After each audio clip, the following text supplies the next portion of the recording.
ان کی آنکھیں نہیں تھی اور ان کی ٹانگوں میں گور کیے ہوئے سوراخ کیے ہوئے تھے. اور یہی بات میگل صاحب نے بتائی کہ انکاؤنٹر میں ان کے 5 کارکن ان کو اندھے ملے. یہ کیسا انکاؤنٹر ہے کہ بغیر آنکھوں وہ گولیاں چلا رہے تھے. تو اللہ کا خوف کرے, اس ملک کو توڑنے کی باتیں مت کریے, جھوٹ بول رہے ہیں. میں آپ سے دکھاوا دے رہے ہیں, میں کل زندہ ہوں گی نہیں ہوگی, بٹ آپ لوگوں سے لکھ لیجیے گا. یہ پاکستان کی فیڈریشن کے دشمن ہے. یہ چاہتے ہیں بلکنائزیشن کو, یہ چاہتے ہیں آپ نیوکلیئر ویپنس چلے جائیں, یہ چاہتے ہیں ڈی فنڈنگ کو. مجھے ابھی بھی انفارمیشن ہے کہ ہمارے پیچھے ابھی ایم پی آرڈرس نکالے ہیں ایم این ایس کو.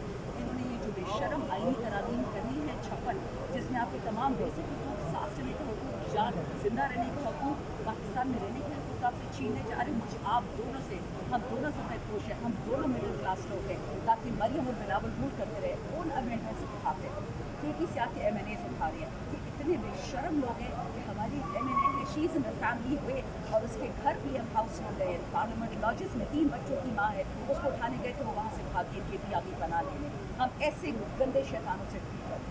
ان سے آئین کی کیا بات کریں گے, قانون کی کیا بات کریں گے, کجا ان کا پریس کانفرنس, کجا ان کی باتیں.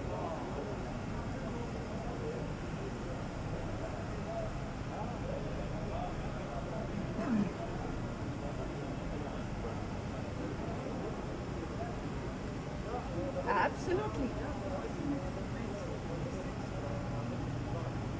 دیکھیں, نواز شریف, شہباز شریف, آصف علی زرداری, بلاول, مریم, یہ ایم کیو ایم والے, انہوں نے اسلام آباد ہائی کورٹ کے ججز کے ساتھ کیا کیا تھا آپ کو یاد ہے؟ انہوں نے جو خط اس فراڈیا کو لکھا تھا, اس میں کیا لکھا تھا کہ ہماری عورتوں کی بیڈ رومز میں کیمرے لگائے, ہمارے بہنوئیوں کو اغوا کیا گیا, ان کو بڑھانا کیا گیا, ان کو الیکٹریکیوٹ کیا گیا, ہمارے بچوں کو رانا سانا تھریٹ دیتا ہے کہ ہمیں پتا کہ بچے اسکول کہاں جاتے ہیں. جب ہائی کورٹ کا جج اس ملک میں محفوظ نہیں ہے تو کون محفوظ ہے؟ آئینی ترامیم تو اس لیے کی جا رہی تھی پورے پاکستان کو بلوچستان بنا دیں. ہم سب کو اٹھا لیں گے, ہمیں غائب کر دیں گے 25 سال. کیا کہ آرٹیکل 199 جو ہے, جو ہیبیس کارپس کا آئین کا 199 آرٹیکل ہے, وہ ختم کرنا ہے کہ جج کی اور پولیس کی طاقت ختم ہو جائے. میرے گھر آ کے کوئی بھی مجھے اٹھا سکتا ہے, مجھے کسی بھی جیل میں ڈال سکتے ہیں, میرا کوئی کیس نہیں ہوگا, مجھے جیل نہیں پیش کریں گے, مجھے عدالت نہیں پیش کریں گے. مجھے 20 سال مر بھی گئی تو میری قبر بھی کسی کو نہیں دکھائیں گے. آپ سمجھنے کی کوشش کریں نادیہ, یہ اس وقت پاکستان کو توڑنا چاہیے. یہ سیاست نہیں ہے, یہ عمران خان نہیں ہے, یہ پی ٹی آئی نہیں ہے, یہ پاکستان کو توڑ رہے ہیں. اور جتنی جلدی آپ کے توسط سے سارے پاکستان کی بات سمجھ جائے گی, اتنا ہی ڈی چوک بھرے گا. کیونکہ یہ ہر کسی کے ساتھ ہو گئی ہے, پارٹی کو نہیں دیکھتے ہیں. جو بائیڈن کو آرڈر آئے گا وہ ہر پاکستانی پہ لگے گی, صرف پی ٹی آئی پہ نہیں لگے گی.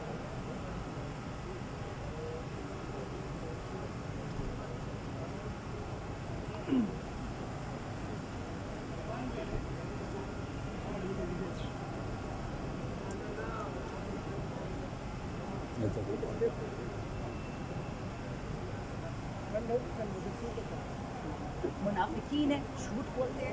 پاکستان میں 45 سال بعد ڈاکٹر صاحب کے بعد پہلی دفعہ عمران خان نے OIC کا سمٹ کرایا. تمام دنیا کے مسلم ممالک آ رہے تھے, اور یہ بلاول اور یہ شہباز کہہ رہے تھے کہ کر کے دکھاؤ, کر کے دکھاؤ. آپ کو بھول گیا وہ بات؟ یہ تو سارے پیدائشی منافق ہی ہیں. ان کو تو یہ پرواہ نہیں ہے کہ پاکستان ڈوبے, پاکستان جا کے انویسٹمنٹ برباد کر دے, اکانومی برباد کر دی. بجلی کے بل دیکھے, پانی کے بل دیکھے, گیس دیکھے, لوگ خوشیاں کر اپنے بچوں کو بیچ رہے ہیں. ان کو بڑی فکر ایسی ہو کی, پہلے اپنے ملک میں تو کھانا دو لوگوں کو, مہمانوں کو تو 5 کورس ڈنر دیتے ہو, 7 اسٹار ہوٹل میں ٹھہراتے ہو, پروٹوکول دیتے ہو. پاکستانیوں کی کوئی اوقات نہیں ہے. کل لوگوں کو اٹھا کے جیلوں میں ڈالیں, ان کی ٹانگیں توڑ دی, ان پہ ایسا کیمیکل ہیلی کاپٹر سے گرائے کہ ان کی اسکن جل رہی تھی. بڑے ایس سی او کرنے والے نہیں چاہیے ہمیں. ایس سی او پہلے اپنا ملک جو کرو, اپنا کرم سے